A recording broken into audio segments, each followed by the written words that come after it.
bien, on peut éventuellement faire ce qu'on appelle un glissement postérieur un tout petit peu plus.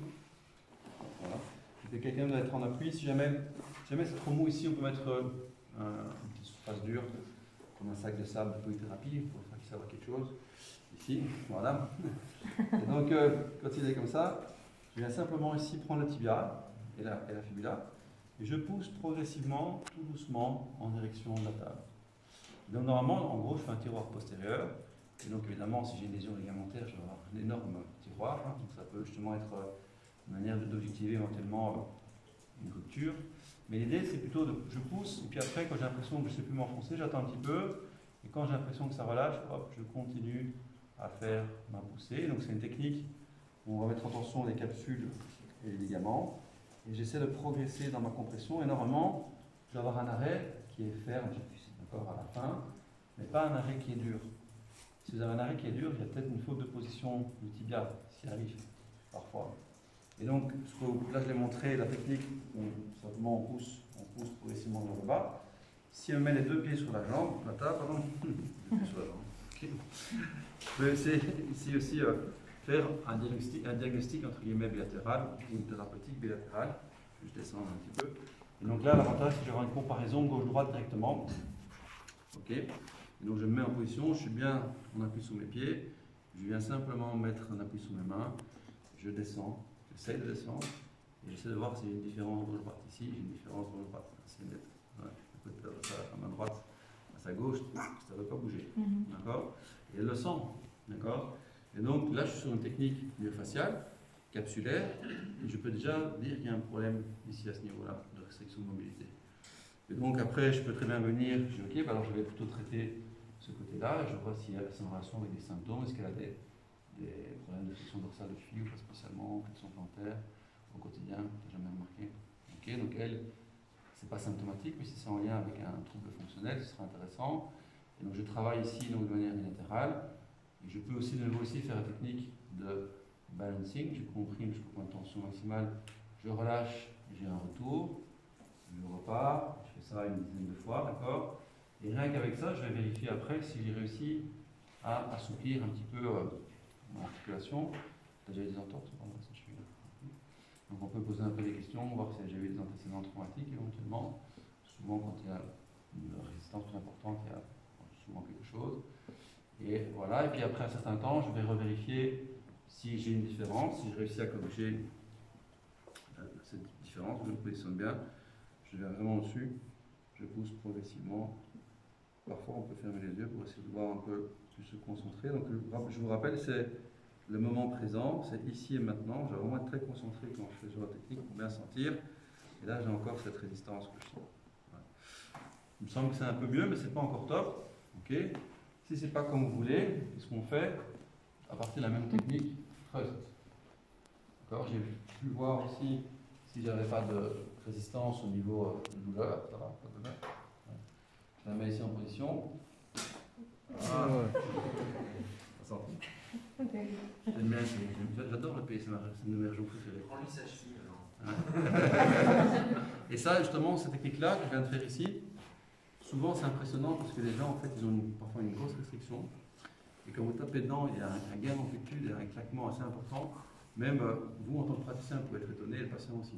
Et c'est pour une dysfonction vraiment globale du pied. Et puis je vérifie après, pour changer pour ça, dans le dos. Non, ça c'est pas ce que j'ai envie de voir. Je peux relâcher un petit peu, voilà.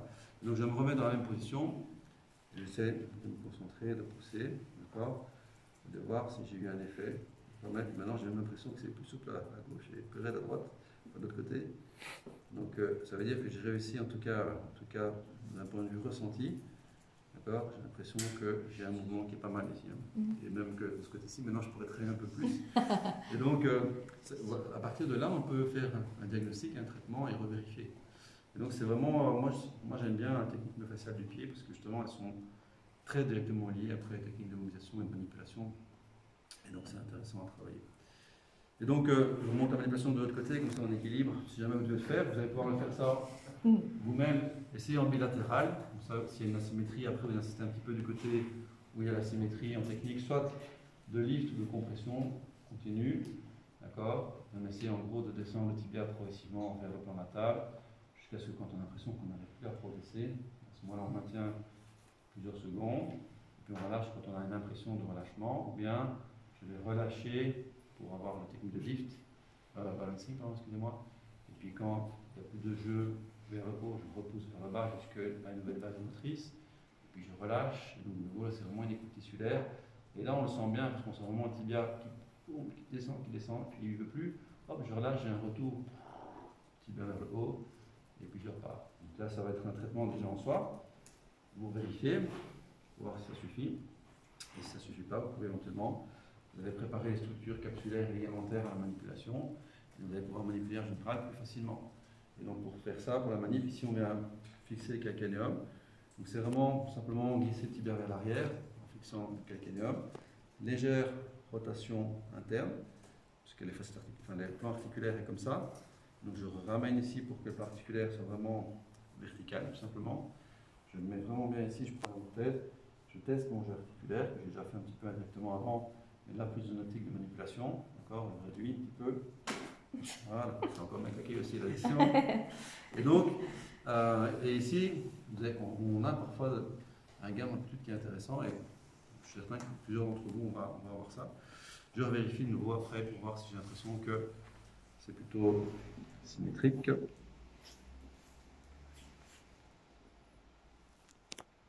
c'est vraiment de se concentrer. C'est vrai que voilà, maintenant j'ai l'impression quand même d'avoir une fin de piste qui est ferme, mais qui n'est pas raide comme tout à l'heure. C'était vraiment asymétrique, et là c'est déjà plus symétrique, donc c'est une bonne chose. Ok. Alors, comment ces dysfonctions de tibia arrivent? C'est une bonne question. On parle souvent de la faute de position du talus antérieur sur les entorses. On parle moins de cette faute de position de tibia antérieur. C'est souvent associé à des raideurs un petit peu du pied dans différentes directions, tandis que la faute de position du talus, ça limite la flexion un petit peu dorsale.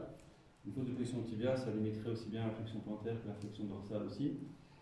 Ça peut aussi favoriser des carrefours, syndrome du carrefour postérieur. Les danseuses qui sont souvent sur la pointe des pieds, etc., ont souvent des fautes de tibia en position antérieure, des carrefours postérieurs d'ailleurs. Les footballeurs aussi tapent dans la balle, on bloque le pied, il y a un contre-plaque, une inertie tibia continue vers l'avant. Je trébuche, je me prends le pied sur quelque chose. Si je suis en train de faire du tennis, je prends un appui, je ne glisse pas, justement, parce que je ne suis pas sur terre battue, j'ai des contraintes